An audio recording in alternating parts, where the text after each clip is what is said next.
a friend of mine who I met 2 years ago, from our conversations behind the shed, we we came up with this idea of doing stand-up comedy where he and I would appear on stage in some form and we would just talk about common issues, right? And he makes it very funny.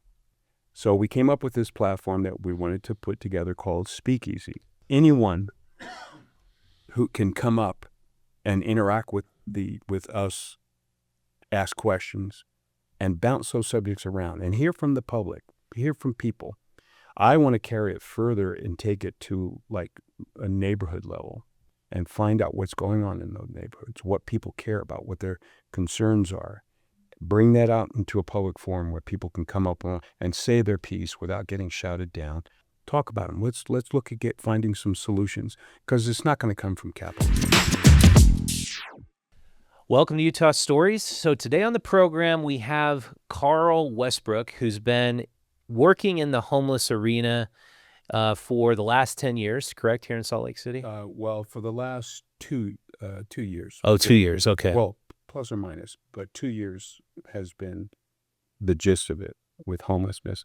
Previously, I worked in preschool education and community support more broadly. Very cool.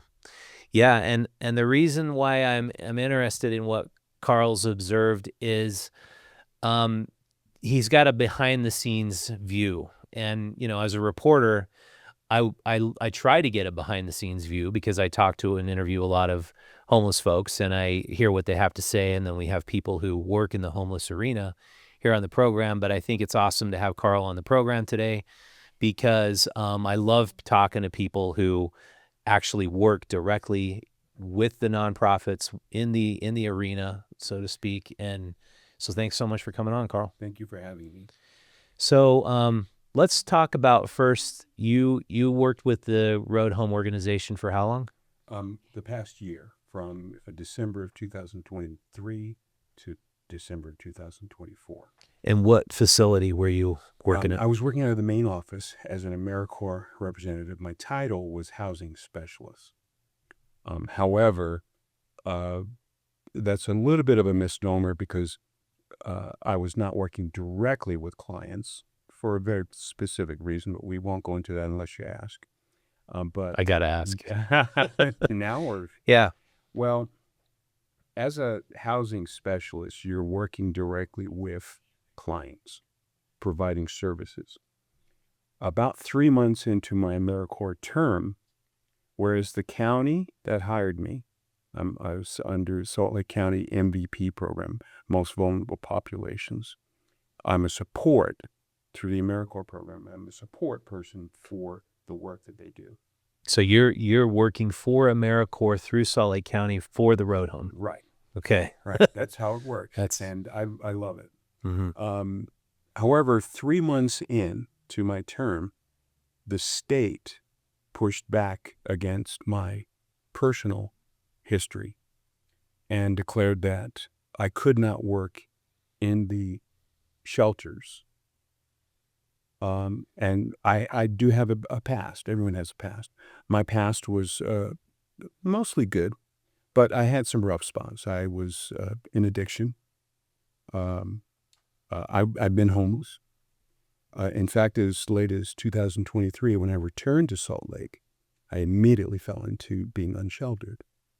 And that was the time, actually, that I picked up and got back on the saddle, if you will. I wasn't, smuggling across the border or anything, but I was a user and made some mistakes. But I've recovered from that. And how long ago was that? 2009. Okay, that's really quite a long time ago. Yeah. Wow. And so anyway, 3 months in, they pulled what they call my shelter license. So I could not work with clients directly, which was a part of the reason why the county hired me to support the work that the Road Home does. So I was basically at a loss in terms of what I could do. So I embarked on a project that I called Glass Houses to interject some transparency into the rental housing market.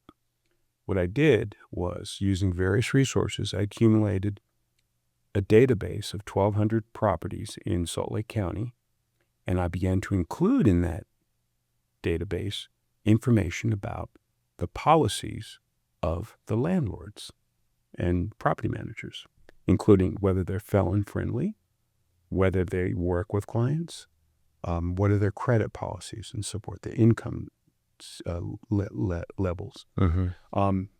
It was a one-man project, but it was looking pretty good. So That's a lot of properties too. yeah, what it in fact did was, now I should mention the project was not completed because, well, I'll just say it now. I got pushback from management. They did not want me to complete this project. This is my opinion based on what I saw. I got no support from staff. Did they say why? No, they would not come to me directly to say, Karl, we don't want you to do this, because what I imagined was that they were trying to protect the quote unquote information on the property managers and landlords, which, as far as I saw, was public information. Well, how were you accumulating this information about? Well, okay. This is the part that got a little sticky. We had a new manager in who became my boss at the project. I won't give the name just for her sake, but actually we had a great relationship, she and I. But she was new. She came in after I started, and I asked her, hey, we have an internal database of all the landlords that we do business with, basically taking federal funding through workforce services and using that money to help people who've fallen off of the horse, so to speak, help them get back in the saddle by putting up first month's rent, last month's rent, deposit, giving them a period of time to get their families back together, to get shelter. Road Home does a great job doing that, right? In any case, she allowed me access to the in-house database where they kept track of that information. No great details on the landlords, phone information, that sort of thing. That may have been part of what they were trying to protect. But as I told her through the course of time, it was, well, you can eliminate that part if you want. But the structure of the database was set up so that we had the landlord's contact information. Well, it would make a lot of sense, because if you're trying to get people back into housing who have, it's like you just said, DUI convictions, felony convictions, which landlords are going to just right off the bat say, nope, not renting to any felons? That's great information. So you might as well not even apply. Yeah. The landlord has that right, I guess, right? But in any case, the database, I should say, was not completed because I was a one-man band. I was trying to put in data to update it, to get it to the point where we could use it. Now, I did get it to a point where we could actually go in and I can select these criteria and narrow the choice down from 1,200 properties to 3 or 4 that are probably going to be very good choices for that candidate. Yeah. But I got a lot of pushback. So it's interesting. One of the things so we work with an organization called the Other Side Academy. You probably heard of them. Yes. I've reached out to them. I've talked with this CEO, Dave DeRocher. Yeah, I don't know him very well, but I like that platform that they put together. Here, what we've done is we interviewed so many people who are working in the arena of trying to help homeless people get back on their feet, and the critical component that the Other Side Academy realizes is that when caseworkers have lived experience, when they know what it is like to be homeless, for example, they know what it's like to have faced a drug charge and felony conviction, those people are way more effective at working with the homeless population than somebody who just got a degree in psych from the University of Utah. And but they gave you all this pushback, first of all, that you had that little bit of a background. and then you want to do something that's actually meaningful within the system to help people get into housing that they can actually apply for and not be denied, and you get additional pushback. Right. So you blame the bureaucracy, or what's the problem here? I'm not sure, but just for the record, no felonies here. Okay. Yeah. Just misdemeanors. Yeah. But in general, yes, you're on point. I couldn't resolve for myself what the actual problem was. No one would come to me and tell me. They just simply pushed it under the rug, and I came to the end of my term.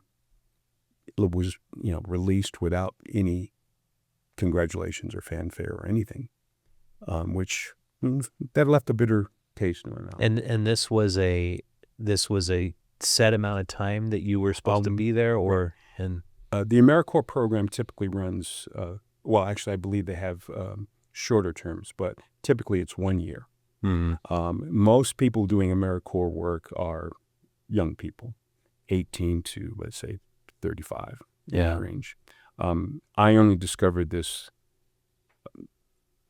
10 years ago, last night. I had a personal experience. I was hit by a semi. Wow. Oh, I was on a bike. My son, I was in the hospital for 3 weeks.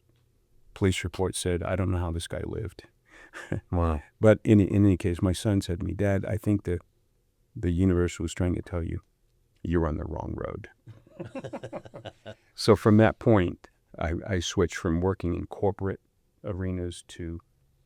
Yeah, I saw on your background, you went to Cornell University? I did. I graduated in 1980 with a Bachelor of Science in General Studies. I wanted to be a writer. I still want to be a writer. Now I'm going to have to leave that to when I fully retire and move to Portugal. Yeah, that's quite a university to get into. You can't get in there easily. It's Ivy League, right? Yes. Yeah. So how did you get in? How did you? I was pretty smart growing up. I was not the top of my class, but I was generally in the top rankings. But I was a good student. That's quite good, man. I was impressive. a good student, and I was proud of that. So you were on a corporate track for a lot of years. Well, I use the term corporate, but I'm not by no means am I. I did a lot of, like, for example, I worked for a large mutual fund company in customer service and brokerage for a number of years. And I've done a lot of customer service kind of work. Nothing managerial, but that was the part of my life where I was beginning to struggle. A marriage that was not meant to be, kids, life. Getting hit by a semi on your bike. Right. That usually doesn't end well. Yeah, so apparently. So how did you find yourself homeless? Well, it's batches of homelessness. I did have an alcohol problem, which in 2009, when it came to a head, I was arrested for that was a drug charge. I was soliciting in the old. I'm sorry, the old where the old road home was, in fact. Oh yeah, it was quite Rio Grande. Right. Yeah, and I was a little errant. I was off track. I was in addiction at that point. But yeah. Yeah. So I mean, it's like I say, anybody can end up homeless. So you got to respect the people who are out there. Sure. Other bouts of homelessness has been periodic. Like when I retired 3 years ago, or what is it, 3 years or 4? Oh my gosh, it's I can't remember. It's like 4 or 5. But in any case, I retired. I moved to a small town in Nebraska to be near my grandkids. I got run out of town on a rail because of the, let's say it's just old school. Let's just call it that. Okay. Yeah. We'll leave it at that then. Yeah. So how did you find your way to Utah? Oh, well, I'll give you the short version. Remember, I want to be a writer. I graduated in 1980. Didn't know what I wanted to do. My best friend at the time I had met in 1979. We've been friends for 45 years. We were book salesmen together. Well, it's more or less. And at the end of the summer of 1981, we decided we were going to go out west. We were going to go to Denver. And he left first. I went out 2 weeks later. We met up on the West Coast. We were heading back to Denver. Stopped in Salt Lake at Alta, Utah. Within 2 hours, we had jobs at Alta. We stayed. Lift operators or? No, working in the lodges. Well, cool. He left before I did. A year later, I stayed in Utah. Oh, okay. That's a common story, actually. Oh, really? And people get reeled in by by the mountains. Yeah. Somebody right here in the studio. Okay. He's a young guy. Skier, huh? Yeah. Cool. So did you become a skier? Yeah, a bit. It was my first experience skiing. Yeah. And I enjoyed it. The second year I was there, I lived at the lodge. Yeah. Alta Lodge. So to now kind of take a step back and look at the whole, I call it the homeless industrial complex. Oh boy, yeah. For kind of lack of a better term. Mm-hmm. I believe everybody in the system, almost all of them, have the very best of intentions. So I'm not going to ever disparage somebody or claim that their intentions are not good. Right. But what I see that is happening is the more services we are providing, the more homeless people we have. I don't believe there's a direct correlation, but I could understand how you could reach that. Yeah, I don't know that I would say there's a direct correlation. I would say it's much more indirect. But what I think happens is it is really hard to be at the very bottom of the socioeconomic ladder, especially in Salt Lake right now. Yes. With housing affordability, non-existent, right. And with the scarcity of high-paying, low or no skill jobs. Okay. You just can't make ends meet. And it's extremely difficult. And so what I see happening is there's a lot of carrots out there. If you happen to fall on tough times and you happen to find yourself on the streets, mentally ill with a disability. If you have the disability, you're given help. If you don't have the disability, you're not given help. And so it's like there's an incentive structure in there to become a disabled person. And the newest disability, as I had a man by the name of Paul Webster on this program who worked for Housing and Urban Development under Ben Carson. Okay. He said the latest disability, and it's now considered a disability, is chronic homelessness. If you've been homeless now for 2 or 3 years, you're considered chronically homeless. Okay. And then you are given a better position on the list of housing applicants than you would otherwise get for free housing or subsidized housing. Okay. So it's kind of like a race to the bottom, like where people are like, okay, if I'm here another 2 years, I'm chronically homeless. I get a better status on the list to get free housing, and I can use drugs, and that will be part of my disability. Okay. Do you see it that way, or where do I have it wrong? I do not see it that way. Well, first let me say this. The biggest, as I learned, and I'm not sure how to put this exactly, but I think you'll understand. The largest segment of the homeless population that ties up most of the resources is one group, and it is single males. And I don't know if this is just in Utah or nationally, but that group is, and this is not to cast aspersions on anyone, but it is single white males. Mm-hmm. Okay. Yeah. They eat up most of the resources. Mm-hmm. But I don't think that people go into or come into that state thinking, oh, I can scam the system. I don't think. Yeah, I would agree with you there. I don't think it's intentional, but then they get a caseworker who explains the nature of the system to them. Mm-hmm. If you get, I mean, I've heard homeless people explain it to me. They get a caseworker who says, "You're out here now. You're 1 year out. Right. You're out here again. Then you're going to be, if you're here for another year, you're going to be labeled chronically homeless, and then there's a lot we can do for you." Well, that may or may not be the case. I won't go on either side of that. Yeah, and I'm not disparaging the caseworkers or the people or the recipients or the intentions of the system, but it is a basic economic principle. The more you subsidize something, the more you get of that thing. Okay. And I believe you're putting the cart before the horse.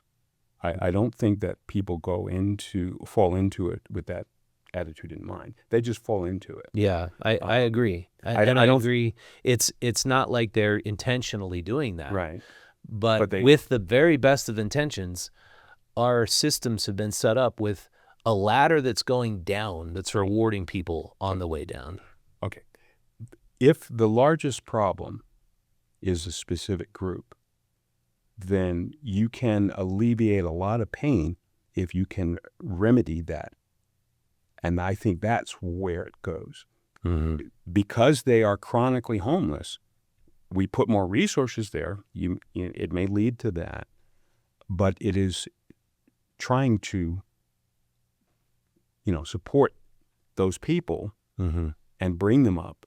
But I think it may be individual failings, and some legitimately issues with that person. Yeah. Addiction, disease. Yeah. And I think every individual case Mm-hmm. is in and of itself a very complicated story. Mm-hmm. And it's a very complicated set of circumstances that have occurred. Mm-hmm. And the way I see it is that instead of helping people get back on that horse, like you said, and back on their feet, Mm-hmm. we're instead as a homeless industrial complex saying, yeah, you could try to get back on your feet, but look at how unaffordable housing is right now. Okay. And in this housing market, you're going to have to get a $25 per hour job Mm-hmm. to be able to afford this apartment downtown and to afford to have the life. Like, how is that possible economically? Well, it's not. You really need to get Section 8 housing. Okay, how do you qualify then for Section 8 housing or permanent supportive housing? Well, I won't go down that road if you don't mind, and Yeah. because I believe the problem is elsewhere. What I believe the problem is the problem starts at the top and comes down. Mm-hmm.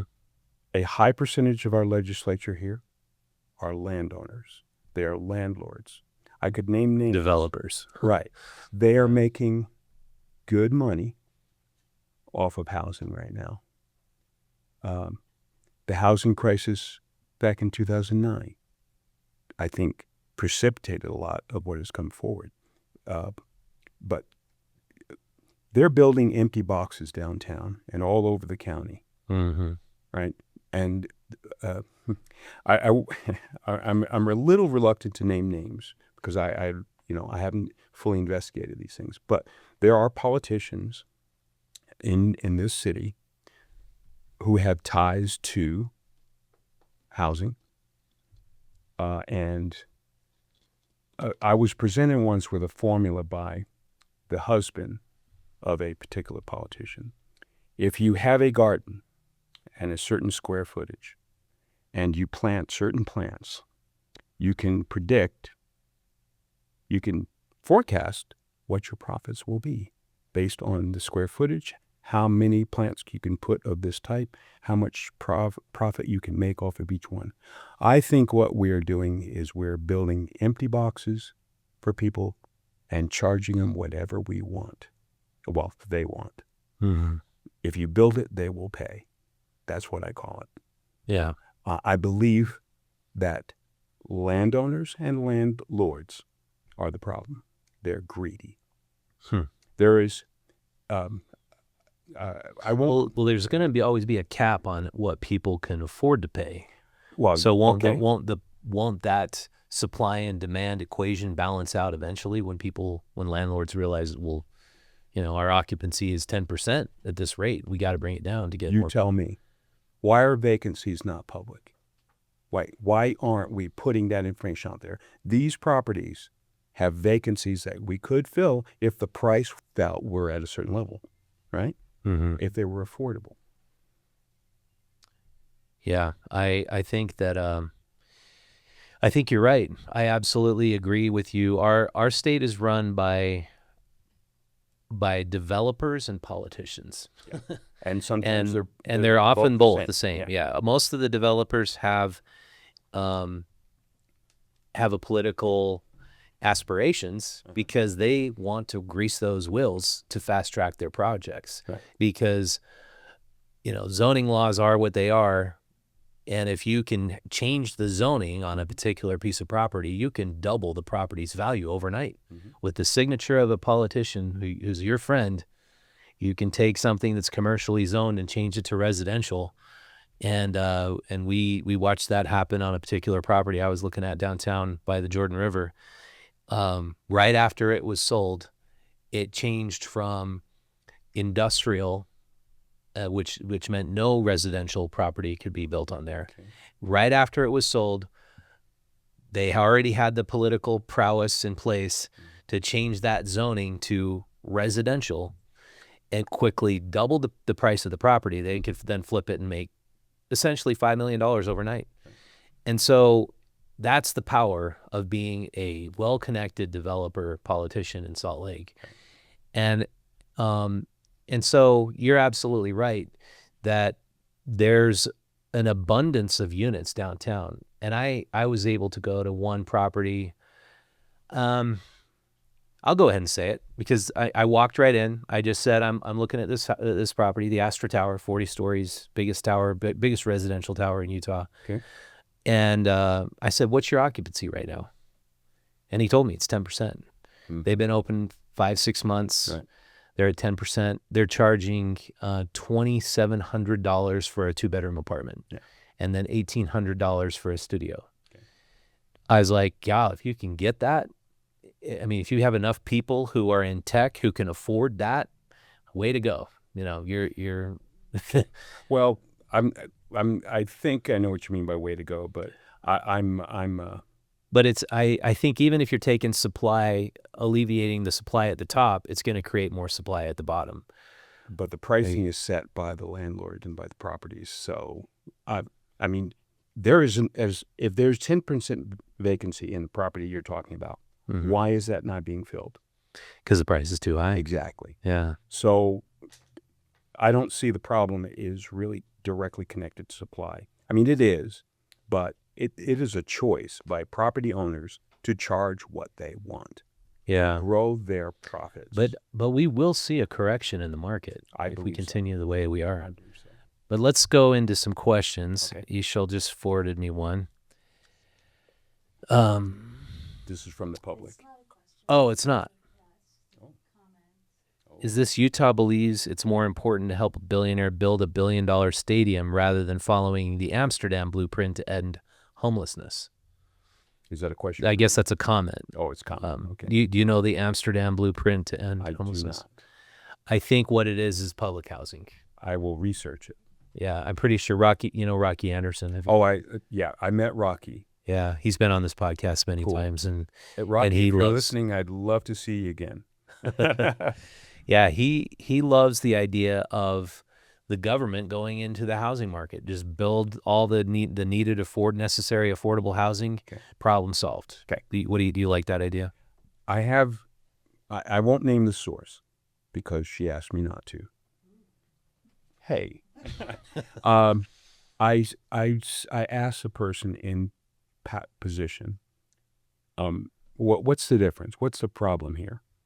And as she put it, it is developers have their thing, their processes, their protocols, what they want to do.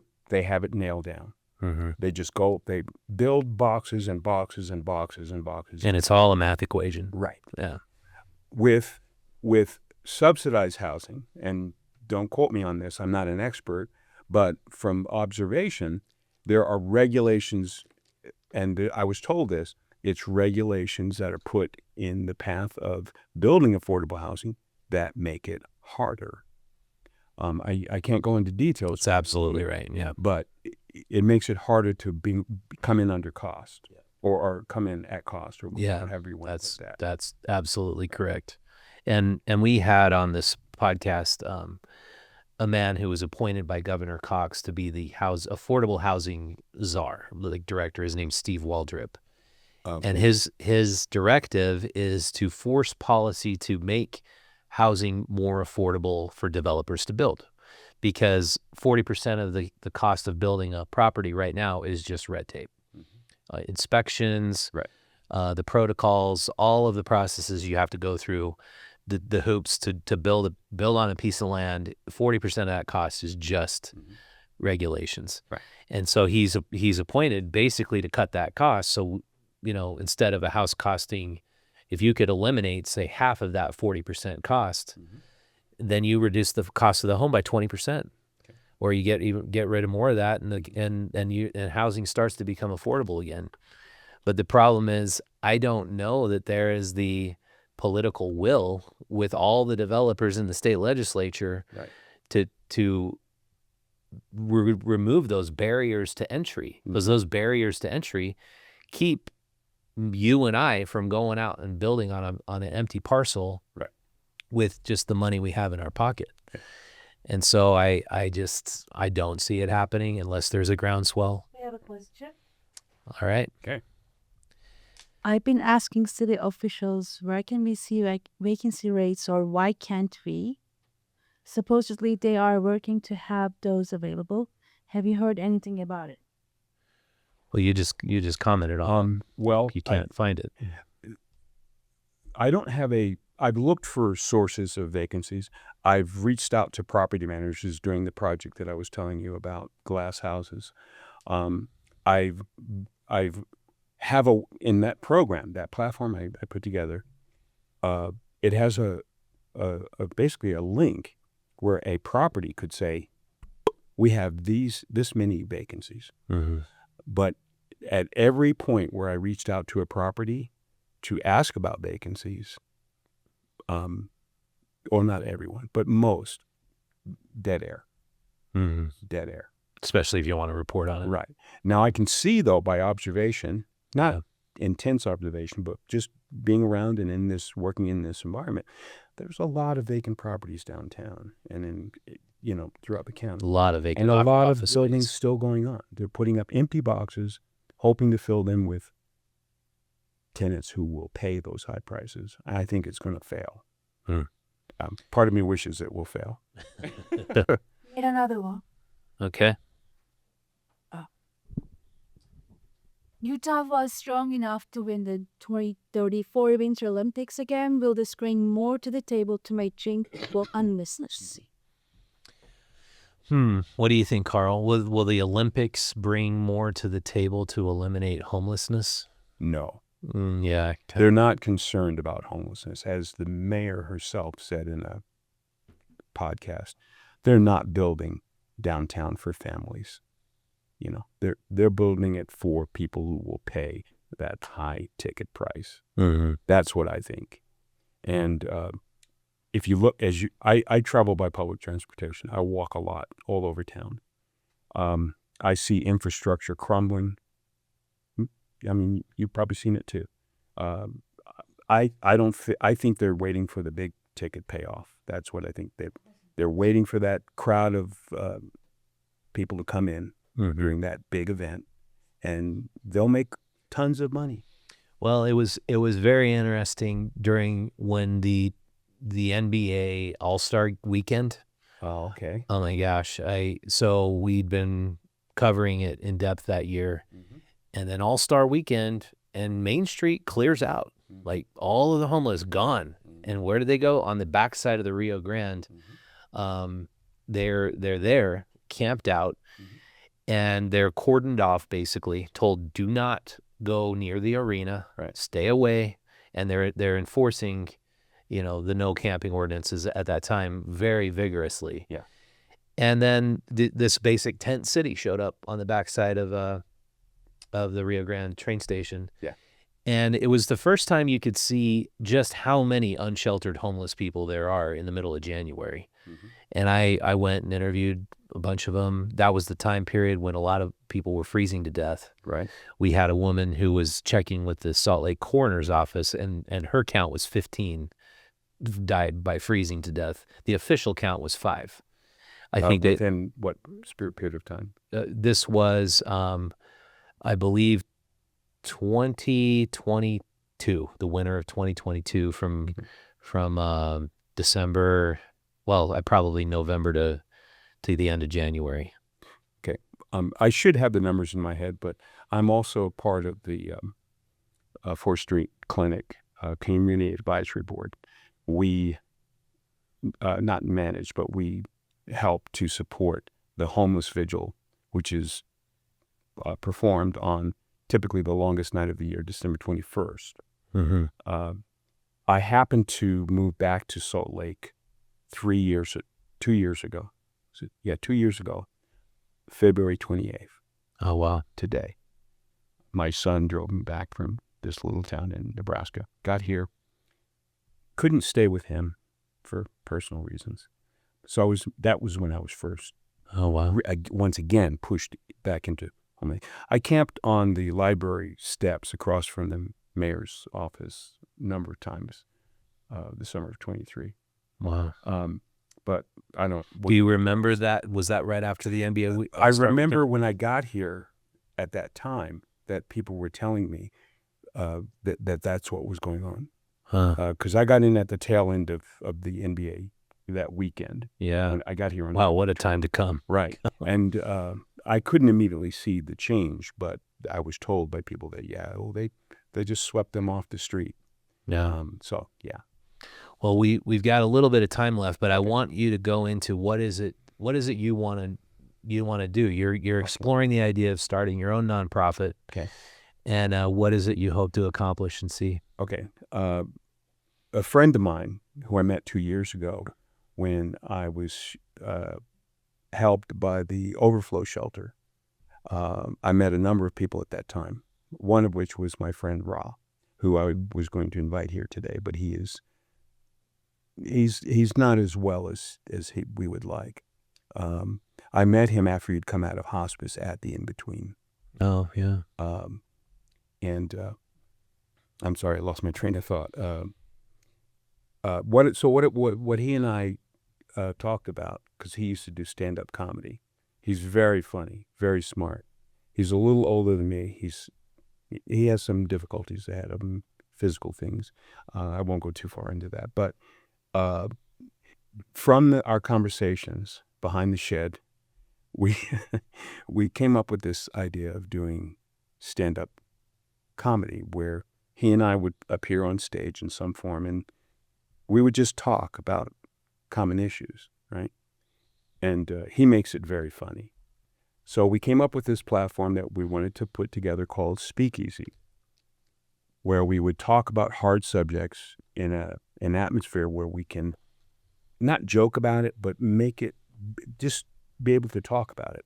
More accessible. Right. So I want to create that platform called Speakeasy and develop it into a point where anyone who can come up and interact with us, ask questions, and bounce those subjects around and hear from the public, hear from people. I want to carry it further and take it to like a neighborhood level where, this is a little bit of a meandering here, but I'm looking forward to writing what I'm calling now the Coffee Chronicles. I want to visit coffee houses in Salt Lake with the overall intent to find the best cup of coffee, but really to talk about neighborhoods and find out what's going on in those neighborhoods, what people care about, what their concerns are. Bring that out into a public forum where people can come up and say their piece without getting shouted down, and we can talk about things. That's the concept of Speakeasy. Very cool. Yeah. I haven't nailed it down yet, but that's why I called that meeting, was to pull together Wendy Garvin Well, I love the array of people people you invited, because as I mentioned, there's a lot of infighting between the homeless organizations, and I was surprised. I was shocked by that, because you would think they're all playing on the same team. They're all trying to help, but there's a lot of they're pushing each other away from each other to, as far as I can see, to maintain control of their little. Yeah, I think that's right. I think it's they want their little sphere of influence to be bigger, and they feel like the ones encroaching on their sphere of influence are threatening, and rather than trying to find their own silos, those silos overlap. And not to toot my own horn, but I will, in a sense, because I have a background in development, grant writing, and funding, and I wanted to present ideas to those groups. I want to connect to smaller nonprofits because of, number one, because of the pushback I got from the bigger nonprofits. So I do a lot of Code Blue work. I've been trying to, Ksenia, if you're out, is it Ksenia? Yeah. If you're out there, this is Karl with a K. I've been trying to meet you for the longest time to talk about some ideas I have. So if you're out there and you hear me, please reach out. I'll introduce you. Okay, cool. Yeah. For example, just to give you a snippet of the kind of ideas that I like to think about, Code Blue situations have problems with transport, picking people up, bringing them to the site, people dragging their stuff. Nomad Alliance has buses, comfort stations. My thought was, hey, let's get a bunch of comfort stations. We can transport people to the locations where they can be sheltered on Code Blue nights, and those who we can't fill can stay warm in the buses. Yeah, that's just a simple, great idea. Right. So I have, and everybody has ideas. I want to put ideas on the table with people who share those concerns. Talk about them. Let's look at finding some solutions, because it's not going to come from Capitol Hill. No. They're in it for their money. That's my opinion. Yeah. Anyway, I think that's awesome, Karl. Okay.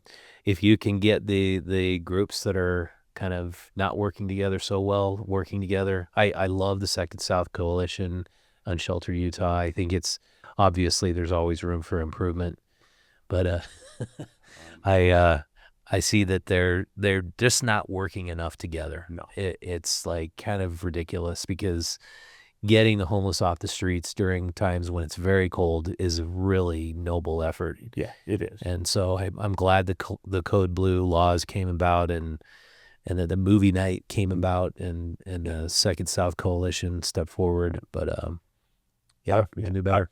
I know you're running short on time. I would like to help that cause, because I think I have something to contribute, which would be to try to find funding to help move forward. Yeah. But I found too much infighting, and I'll be honest with you, I stepped away. Yeah.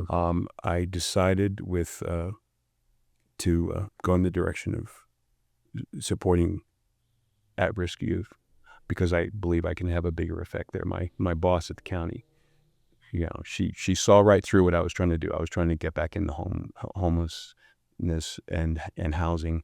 She said, Karl, because I wanted to complete the project, the Glass Houses project. But I think I'm better I'm a better service to work with youth. Yeah, I think I agree with you completely.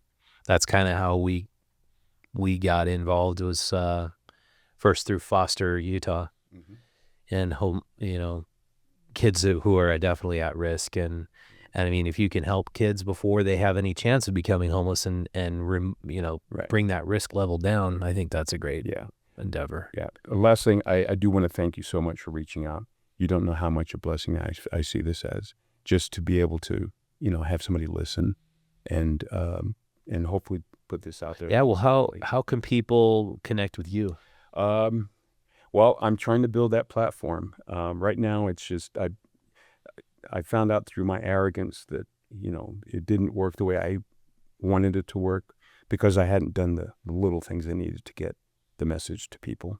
But I was encouraged by the turnout for my meeting was rather dismal.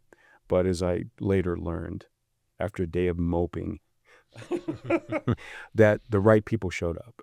Yeah. One of which was Robin. Yeah. Yeah. He's a great guy to Yeah. connect with. And then Rebecca, who works with for the city, and then Pastor Sean, who is on the platform with me and others for the homeless vigil that we do each year. Yeah. So I'm trying to create a platform.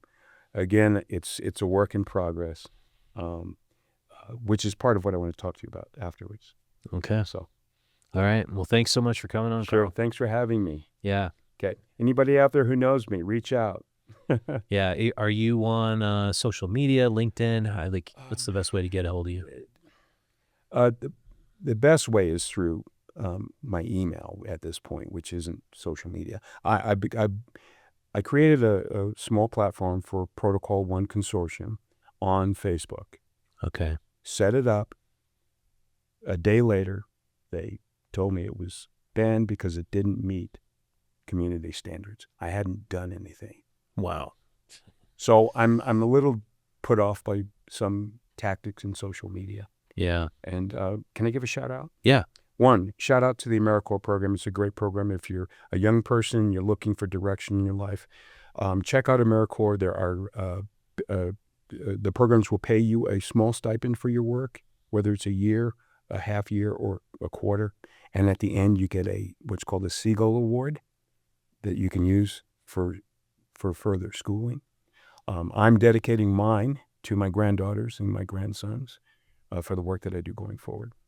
That's awesome. Other shout out is to, sorry, the mind.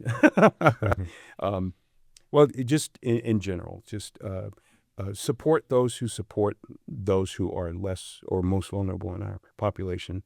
They're part of our community. We need to love them just as we love our families. Yeah. Well, I appreciate your coming in and talking about what you've seen on the other side of the homeless world, and I appreciate your courage. I'd love more people to come forward like you who have worked at the different organizations to just provide information that can help them improve, because I think there's a lot of room for improvement there. Oh gosh, yeah. So thanks so yeah, much. thanks, Karl. All right. Hey, thank you so much for watching. We will see you next time. We are usually going to be streaming from Instagram on Fridays, and you can watch this on YouTube, the full episode, if you're catching the tail end or one of the bits and pieces of it. And go consider visiting utahstories.com. Become a member or a subscriber, and if you're a subscriber, we'll send you the magazine monthly. If you're a member, we send you Faces of Utah, and you can be both. But get on utahstories.com and consider supporting our journalism. We are basically working to sort of dismantle and expose the homeless industrial complex there's two people who will absolutely not answer any of our questions. And it's really telling by who those people are. They're the people at the very top who have all the money and control all the money. Everybody else has been willing to talk to us, come on this program, but those people do not want to come on because they don't believe they are answerable to the public. They don't think they need to answer our toughest questions. And so I want to continue to get support behind our efforts to cover this and to put fire to the feet of the people who are the biggest decision makers. And so thank you so much for all of you who've become members. We've been getting a lot of members lately, and I really hope that you'll continue, because we can have more folks like Karl on the program who are really making a difference. So thank you for watching. I'll see you next time.